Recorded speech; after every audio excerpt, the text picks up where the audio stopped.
శ్రీమాత్రే నమః. కరాంగులీనకోత్పన్న నారాయణ దశాకృతి మహాపాశుపతాస్త్రాగ్ని నిర్దగ్ధాసుర సైనిక. అంటే దేవి 10,000 గోళ్ల నుండి విష్ణువు యొక్క మత్స్యాది అవతారాలు పుట్టినవని దేవి భాగవతం చెప్తుంది. విష్ణు శక్తి దశావతార రూపంగా అనేక రాక్షసులను సంహరించింది. భండాసురుడు సర్వాసురాస్త్రాన్ని పుట్టించాడు. అది దైత్యులను పుట్టిస్తూనే ఉంటుంది. దాని వలన సోమక, రావణ, బలి, హిరణ్యాక్షాదులు పుట్టి యుద్ధం చేయడం మొదలుపెట్టారు. అప్పుడు లలితాదేవి విష్ణు శక్తికి అవతారాలుగా ఉద్భవింపచేసి ఆ రాక్షసుల్ని సంహరించింది. ఆమె నారాయణి, వైష్ణవి, విష్ణు రూపిణి, మోక్ష మార్గాన్ని తప్పించే మహామోహ ప్రపంచంలో చిక్కుకున్న రాక్షస ప్రవృత్తిని శ్రీదేవి సంహారం చేసింది. మహాపాశుపతాస్త్రాగ్ని నిర్దగ్ధాసుర సైనిక అంటే కామేశ్వరాస్త్రము మహాపాశుపతాస్త్రము కంటే ఎక్కువ శక్తి కలది. ఇది క్రోధాస్త్రము. మహాపాశుపతం అన్న పదంలోనే ఆ శస్త్రము ప్రభావం తెలుస్తున్నది.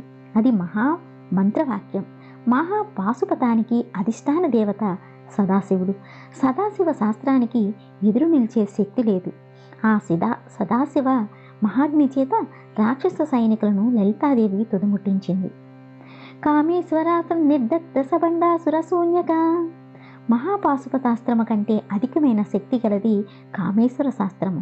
అంతటి శక్తి సంపన్నమైన కామేశ్వర శాస్త్రముచే బండాసురుణ్ణి శూన్యము గావించింది లలితా పరమేశ్వరి. బండాసురుడిది శూన్యకపట్నం.